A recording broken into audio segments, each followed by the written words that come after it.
বড় মাছ, বড় মাছ মুরগি। নমো নমো।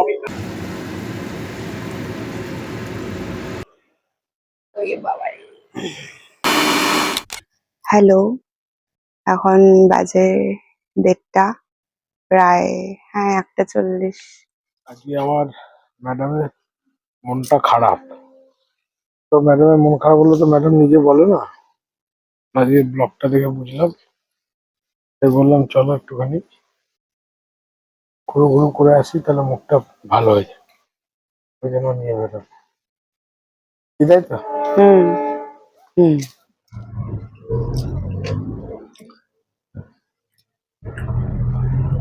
যেখানে এলাম মোটামুটি প্রায় বন্ধেরই দিকে, তাই না? কিছু সত্যি কথা, ওখানে কিছু বলার নেই। যখনই বলবো কি খাবে, বলে তুমি যেটা খাবে সেটাই খাবো। তাহলে এইটা দাও, এটা দাও, 3টে। ওই পাসিন্দাটা একটা দিয়ে দাও। ভালো করেছো, আয়।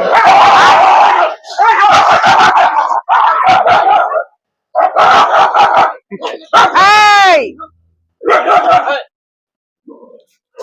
দিয়ে দাও না মন্টু কাকু। দেখো আবার তোমার হাত হাত দাও।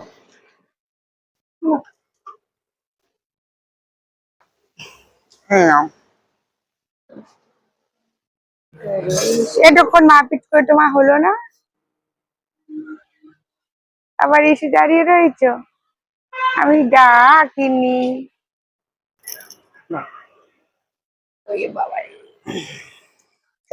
একটু নুন দাও পাশ দিয়ে, লঙ্কাটা আমি কামড়াবো কেমনে?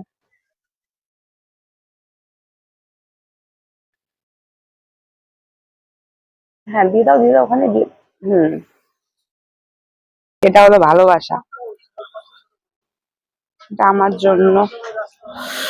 দুটো লঙ্কা পুরো খেয়ে নিয়েছি, বড় বড় দুটো লঙ্কাই খেয়ে নিয়েছি। এমন ঝাল লেগেছে লাস্টে। না মানে আমার ঝাল লেগেছে বলে আমাকে কেকটা দিয়েছে এমন না, ওটা ভালোবেসেই দিয়েছে। কিন্তু ওটা খেয়েও আমার ঝাল লাগাটা কমেনি, ওটা খেয়েও আমার ঝাল লাগছে। আমাকে একটু বেশি করে ঘোরাবে এখন, বললো একটুখানি ব্যারাকপুর এই দিক থেকে একটু ঘুরিয়ে নিয়ে আসবে। আমি বলিনি, নিজে থেকেই বলেছে। কিন্তু আর বেশি করে একটু ঘুরতে তো আমার ভালোই লাগে। আগে থেকে ঘুরিয়ে নিয়ে চলে আসো। তুমি বক বক করো, আমি চললাম, তখন থেকে ডাকছি, যেখানে দাঁড়ায় সেখানে আটকে যায়। আসো। বাট বাড়ি এসেছি, এখন ঘুমিয়ে পড়বো। ঝুম ঝুম ঝুম ঝুম ঝুম ঝুম। কি সুন্দর লাগছে, পুরো বাড়িতে এই একটা জায়গায় আমার ভালো লাগে, মানে প্রকৃতি দেখার জন্য। আর কোনো জায়গা দিয়ে মোটামুটি প্রকৃতি দেখা যায় না, কিন্তু একটা দিক অন্তত একটু গাছপালা রয়েছে, এটাও ভালো লাগে। এখানে যেদিন বাড়ি হয়ে যাবে সেদিন আর আমি এই জায়গাটাতে এসে দেখাবো না। Hi, good morning. আজকে সকালটা শুরু হলো পুরো ঝমঝম করে বৃষ্টি দিয়ে, মানে অনেক সকাল থেকে বৃষ্টি হচ্ছে। আমি জানতাম না, আমি ঘুমাচ্ছিলাম। আমি ওঠার পর থেকে দেখছি পুরো বৃষ্টি হচ্ছে, মানে পুরো একটা একটা রেনি ডের মতো বৃষ্টি হচ্ছে আজকে। রান্না মোটামুটি সব করেই ফেলেছে, বেগুন ভাজা, পটল ভাজা, আর খিচুড়ির জন্য ডাল আর চাল সেদ্ধ বসিয়ে দিয়েছে। আমি ওকে একটুখানি ছাতু গুলে দিলাম, কারণ সকালবেলা বিশেষ করে যেদিন একটু বেলা হয়ে যায় বেশি, ওদিনকে না ছাতুটা খেলে মনে হয় শরীরটা ভালো লাগছে। তারপর আমি রান্নাঘরে এসে বললাম যে আমি ফোড়নটা দেবো খিচুড়ির, কারণ অনেক দিন ধরেই না আমার একটু ভোগের খিচুড়ি রান্না করতে ইচ্ছা করছিল। মানে সেই লোকনাথ বাবার পুজোর দিন থেকে আমার ইচ্ছা হচ্ছে যে আমি একটু ভোগের খিচুড়ি বানাবো। আর এই মশলাটা না আমি আমার এক, মানে বাবার খুড়তুতো ভাইয়ের বউ, আমার এক কাকিমার কাছ থেকে শিখেছিলাম। ওরা যদিও ফোড়ন দিয়ে করে, আমি এটা একটু পেস্ট দিয়েই করার চেষ্টা করেছি, কারণ ফোড়ন মুখে পড়লে যদি আবার কেমন লাগে, ওই জন্য আমি মশলাগুলো সব পেস্ট করেই খিচুড়িটা বানানোর চেষ্টা করছিলাম। আর একটুখানি টমেটোও দিয়ে দিয়েছিলাম। জানি না, টমেটো তো আমার খুব একটা পছন্দের নয়, না দিলেও চলে টমেটো, কিন্তু মা টমেটো দেবে বলে আদা টমেটো কেটেই রেখেছিল। এবার টমেটো যেহেতু কাটা হয়েই রয়েছে, কি করব, নষ্ট হবে, ওই জন্য টমেটোটা পেস্ট করে দিয়ে দিয়েছিলাম খিচুড়ির মধ্যে। এবার পুরো মশলাগুলো কষিয়ে খিচুড়ির মধ্যে দিয়ে দিয়েছি। আমি যদি শুরু থেকে জানতাম যে খিচুড়ি হবে, তাহলে আমি কিন্তু একবার ট্রাই নিতামই আমিষ খিচুড়ি বানানোর জন্য, কারণ আমি খিচুড়ি এমনিতে খুব একটা পছন্দ করি না। আমিষ খিচুড়িটা খুব ভালো লাগে, বেশি খাই না হয়তো, কারণ খিচুড়ি ব্যাপারটা, কিংবা হ্যাঁ, ভুনা খিচুড়ি খুব ভালো লাগে, কিন্তু খিচুড়ি ফেনা ভাত এই জিনিসগুলো না আমার একদম ভালো লাগে না। তার থেকে যদি ঝুড়ো ভাতও হয়, তাও আমি এমনি শুকনো শুকনো করে ঘি দিয়ে খেয়ে নেব, কিন্তু খিচুড়ি ফেনা ভাত অত পছন্দ হয় না। খিচুড়ি বানানো হয়ে গেছে, এবার একটুখানি ঘিয়ের মধ্যে অল্প একটুখানি বাদাম আর কিশমিশ দিয়ে ভেজে নেব। বাদামটা বাড়ন্ত ছিল, ছিল অল্প, কিন্তু খুব কম ছিল, আর ওগুলো একটু কেমন যেন গন্ধও হয়ে গেছিল। ওই জন্য ওই বাদামগুলো বেছে বেছে ওর মা ফেলে দিল। আর আমি এখানে একটু কাজু বাদাম আর কিশমিশ দিয়ে একটু ঘিয়ের মধ্যে ভেজে নিয়েছি খিচুড়িতে দেবো বলে। মা তো এখানে নেই, মা বর্ধমানেই আছে। মা থাকলে মাকেও একটু টেস্ট করাতাম, কারণ আমি আমিষ খিচুড়ি বানিয়েছি, নিরামিষ খিচুড়িও বানিয়েছি জিরে তেজপাতা শুকনো লঙ্কা ফোড়ন দিয়ে, কিন্তু আমি এরকমভাবে ভোগের খিচুড়ি কখনো বানাইনি, এই প্রথম বানালাম। তাই খিচুড়িটা বানাতে বানাতে মনে হচ্ছিল মায়ের কথা, মাকে যদি একটু টেস্ট করাতে পারতাম। আর আমাদের বাড়িতে আমার শাশুড়ি মা খিচুড়ি খেতে ভীষণ ভালোবাসে। আর আরেকজন হলো খিচুড়ি খাওনি, সেটা হলো আমার দিদি, ও কিন্তু প্রচণ্ড খিচুড়ি খেতে ভালোবাসে, কিন্তু এখন তো আর বর্ধমানে গিয়ে ওদেরকে দেওয়া সম্ভব নয়। তাই হঠাৎ করে মাথায় এলো আরেকজনও আছে এই খিচুড়ির লিস্টে, সেটা হলো চিনিমা। চিনিমাকেও রান্না করে কখনো কিছু সেরকমভাবে দেওয়া হয় না, কিন্তু খিচুড়িটা যার, আমি বাড়ি গেলেই আমাকে বলে এটা খা ওটা খা, এটা বানিয়েছি। কিন্তু খিচুড়িটা যেহেতু বানিয়েছি, আর কাউকে তো একটা এক্সট্রা মানুষ টেস্ট করাতেই হবে, সেই জন্য আমার চিনিমার কথা হুট করে মনে পড়লো। পিসিমণি একটু আলুর দমও দিয়েছিল নিচ থেকে। খিচুড়ি বানানো হয়ে গেছিল, এবার সবার জন্য শার্টিং করছিল।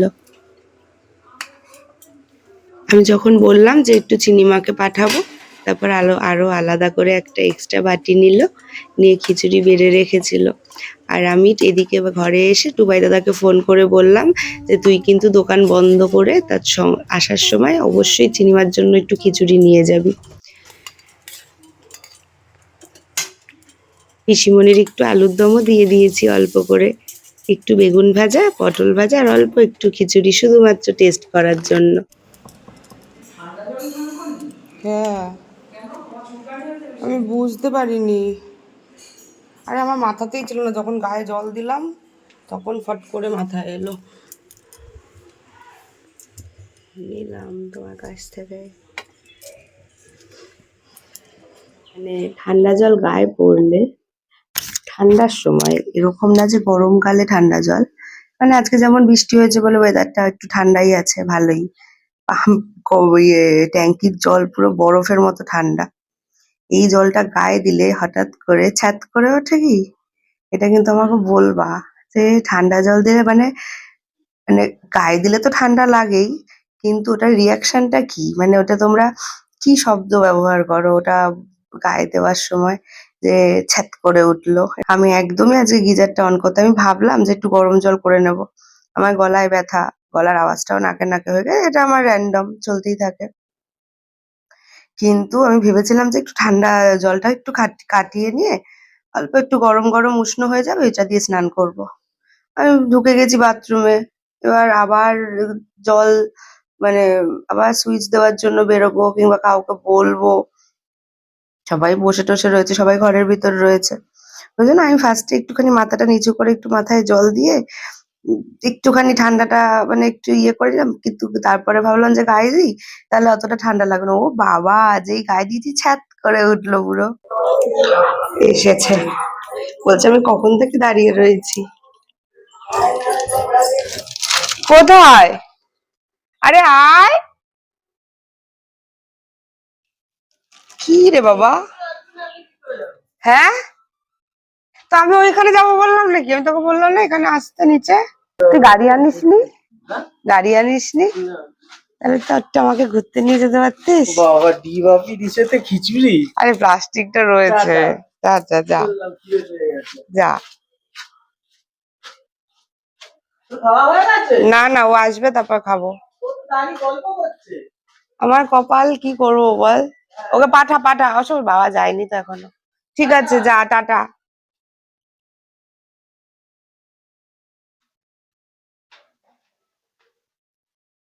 ও স্নান করতে গেছে আর আমি খিচুড়িটা বেড়ে নিচ্ছি। আর আমার জন্য আগে বেড়ে নিলাম, কারণ আমার না খাবার দাবার খুব একটা গরম পছন্দ হয় না। মানে গরম খাবার খেলে কেন কেন জানি না মনে হয় যে আমি স্বাদ পাচ্ছি না, স্বাদটা বুঝতে পারছি না। আর আমার স্বাদ বুঝে বুঝে, স্বাদ নিয়ে নিয়ে, গন্ধ নিয়ে নিয়ে খেতে খুব ভালো লাগে। ঠিক আছে, তো আমি আগে আমারটা বেড়ে নিয়ে তারপরে ওটা গরম করতে বসালাম। অল্প একটু গরম করব, 40 সেকেন্ডের গরম করতে দিয়ে দিলাম। আর যদি বলো যে আমি গরম খাবার কি পছন্দ, মানে কোনো একটা খাবারই হয়তো আমার গরম ছাড়া ভালো লাগে না। মানে এখনো অবধি যা বুঝি সেটা হচ্ছে ডিম, ডিমের অমলেট বা ডিম সেদ্ধ বা পোচ। এই ডিমের কোনো আইটেম আমার একটুখানি গরম না হলে ওটা খালি মনে হয় যে আমার গলা থেকে নামলো না, গলাতেই রয়ে গেল খাবারটা, এরকম একটা অস্বস্তি হয়। ওই জন্য। আর খিচুড়িটা বেড়ে দিয়েছি, খিচুড়ির সাথে বেগুন ভাজা, পটল ভাজা, কুমড়ো ভাজা, আর পিসিমণির একটুখানি আলুর দম, অল্প একটুখানি করে একটা দুটো করে আলু নিয়ে নিয়েছি। বৃষ্টির দিন, তার মধ্যে এরকম যদি একটা প্লেট হয়। একটু ইলিশ ভাজাটা মিস করছিলাম, এর পরের বার ট্রাই করব যে খিচুড়ির সাথে ইলিশ মাছ ভাজাটাও রাখার। ও স্নান করে বেরোতে বেরোতে আমি খেতে বসে গেছি, কারণ ওর আগে যদি একটু আগে যদি আমার আমার এমনি খেতে টাইম লাগে, প্রচুর সময় লাগে আমার খেতে। আগে তো মনে হয় খেতে খেতে শুয়ে পড়তাম মেঝের মধ্যে, আবার মা বলতো এই খেতে খেতে ওরকম করতে নেই, উঠে বসে খা। মানে আমার এত সময় লাগে, তাই আমি একটু আগে শুরু করে দিয়েছি খাওয়া। এত ভালো ওয়েদার, খেয়ে দিয়ে উঠে আর ইচ্ছা করলো না যে শুয়ে থাকি বা ফোন টোন ঘাঁটি। আমার মা যদি এখানে থাকতো তো পাক্কা আমাকে মাথা খারাপ করে দিত এতক্ষণে, আমাকে একটু নিয়ে বেরো, একটু চ ঘুরতে নিয়ে যাও। তারপর ও বললো যে একটুখানি যাবে, আমিও বললাম যে চলো একটু চা খেয়ে আসি। তাই জন্য দুজন মিলে বেরিয়ে গেছি ঘুরতে। খিচুড়িটা কেমন খেয়েছো বললে না তো? দারুণ খেয়েছি, দারুণ। আর হচ্ছে গিয়ে চিনিমাকে ফোন করেছিলাম। চিনিমাকে ফোন করিনি, চিনিমা আমায় ফোন করেছিল, করে বলছে মনা কি ভালো খেয়েছি রে খিচুড়িটা। আমাকে নিজে থেকেই বললো যে খিচুড়িটা না পুরো ভোগের খিচুড়ির মতো হয়েছে। তারপর আমি বললাম যে আমি ভোগের খিচুড়ির মতো করেই করবো ভাবলাম, মানে ভাবছিলাম অনেকদিন ধরে করব, তাই ওরকম করেই করার চেষ্টা করেছি। বললো কি ভালো রান্নাটা হয়েছে রে মনা। চিনিমা তো এরকম করে কথা বলে। বললাম ঠিক আছে। বলছে আর আমি তো খিচুড়ি ভালোই খাই, যেই পাঠিয়েছি সেমনি খেয়ে নিয়েছি। ঠিক আছে, এখন যাই। যাও গা।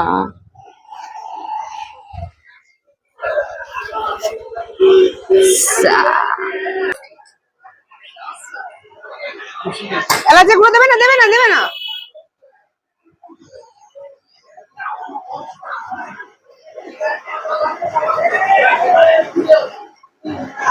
এইখানে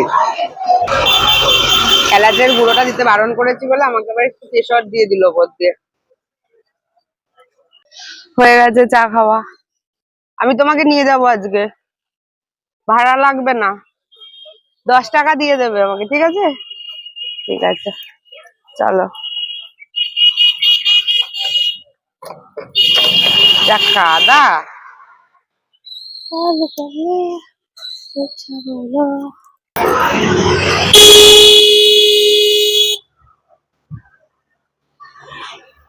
কি করছো তুমি এটা? ম্যাডাম গাড়ি চালাচ্ছে এই যে, আর আমি আরাম করে বসে পিছনে আছি আরাম বলো। করে বসে আছি। কি চিন্তায় বসে আছো না নিশ্চিন্তে? একটু একটু চিন্তা, আবার একটু একটু নিশ্চিন্ত। তবে আগের থেকে গাড়ি চালানো অনেক ভালো হয়েছে, বাবা, যার জন্য একটু নিশ্চিন্তে বসে থাকা যায়। না, এটা সত্যি কথা, এটা মানে এই কথাতে কোনো মিথ্যা নেই। বাবা কি আমার আইছে রে। এটা এখন আমরা পর্দা ব্রিজ উঠবো।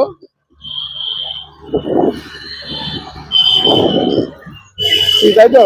হ্যাঁ, দেখাও বর্দা বীজটা আমাদের কত সুন্দর। দেখো, এই যে আমরা এখন পর্দা ব্রিজে উঠছি। সুন্দর, কত সুন্দর ভিউ আর এত সুন্দর ওয়েদার, সত্যি খুব সত্যি ভালো লাগে। দুটো কম্বিনেশন জাস্ট ফাটাফাটি, তাই না? মিক্সড আপ হয়ে গেছে। মিক্সড আপ হয়ে গেছে। সময় অনেকটাই হয়ে গেছে, এই জন্য তাড়াতাড়ি করে বললাম যাচ্ছি, তাড়াতাড়ি তাড়াতাড়ি তাড়াতাড়ি করে যেতে হবে তাহলে। দোকানের দিকে যাওয়া যাক, কারণ প্রায় 5:30 বেজে গেছে অলরেডি। তো দোকানের টাইম হয়ে গেছে। ডিউটি টাইম অলওয়েজ আমি ঠিক কি রাখতে বাদিক হবে। দিয়ে যাবো তোমায় না না না নিচে? না না না, এদিক দিয়েই চলো। আমার বলছিল এই রাস্তা দিয়ে নিয়ে যাবে, এই রাস্তা দিয়ে আগের এই দিন, রাস্তা দিয়ে নিয়ে গিয়ে মরি আর কি। ইমা ওই রাস্তা দিয়ে আমি আগের দিন দুজনকে নিয়ে গেছি একসঙ্গে। দেখো জ্যাম, মামকে, সিগন্যাল হয়ে গেল। মামের মেয়েকে দুজনকে নিয়ে গেছি। তাই ওই ঢালটা দিয়ে। ওই যে এই রাস্তাটা দেখছো, ওই বাড়িটার সামনেটা হচ্ছে আমাদের গ্যারেজ। এই রাস্তাটা উঠবে হচ্ছে শ্যামাসুন্দরী তলাবে, তাই তো? জানি না আমি, তাই তো? জানি না। রেগে গেছে ম্যাডাম। তো রেগে গেছে যাবো না আমি, সবসময় খালি বলবে এটা এরকম করো ওটা না না, ওরকম এগুলো করো। তো তোমাকে বকাবকি করছি না, এগুলো হচ্ছে বকাবকি করো। গাড়ি চালানোর লেসন। আমাদেরও পিছনে বসে যারা আমাদের গাড়ি চালানো শিখিয়েছে, আমাকে কেউ শেখায়নি গো, আমি একা ওই একা জন্যই তো শিখেছি। শেখাচ্ছি। হ্যাঁ, ওকে যেতে দেওয়া। যাক, চলো। দেখেছো তুমি কেমন করছো? চলো, আমি কি দাঁড়িয়ে পড়লাম যে চলো বলছো আমাকে? এবার বলো বাম্পারটাতে প্রথম চাকাটা আস্তে তুলে দ্বিতীয় চাকাটা অল্প একটু জোরে করে তারপর তুলবে। বলো বলো বলো, এবার ইন্ডিকেটরটা বন্ধ করো। খুব রেগে গেছে, খুব রেগে গেছে। বলো ইন্ডিকেটরটা বন্ধ করো এবার। বলো সামনে পোস্ট Indicator- আছে, সাইড দিয়ে চলো। বলো জল পড়ে আছে, গর্তর গুলো বাঁচিয়ে বাঁচিয়ে চলো। বলো এই দেখো, বলো বাইক আসছে, সাইড দিয়ে জায়গা দিয়ে চলো, বলো এগুলো। আমরা অলমোস্ট চলে এসেছি বাড়ির দিকে। এটা হচ্ছে জগবন্ধু মোড়। এখান থেকে আর 1 মিনিট লাগবে আমাদের পৌঁছাতে। বলো ব্রেকটা দিয়ে ভুল করেছি, বলো বলো। না না, তোমার গাড়ি তোমার কন্ট্রোলে থাকলেই হলো। তুমি যত কন্ট্রোলে গাড়ি রাখতে পারবে তা তোমার উপর। জয় বড় মা, জয় বড় মা মন্দির। নমো নমো।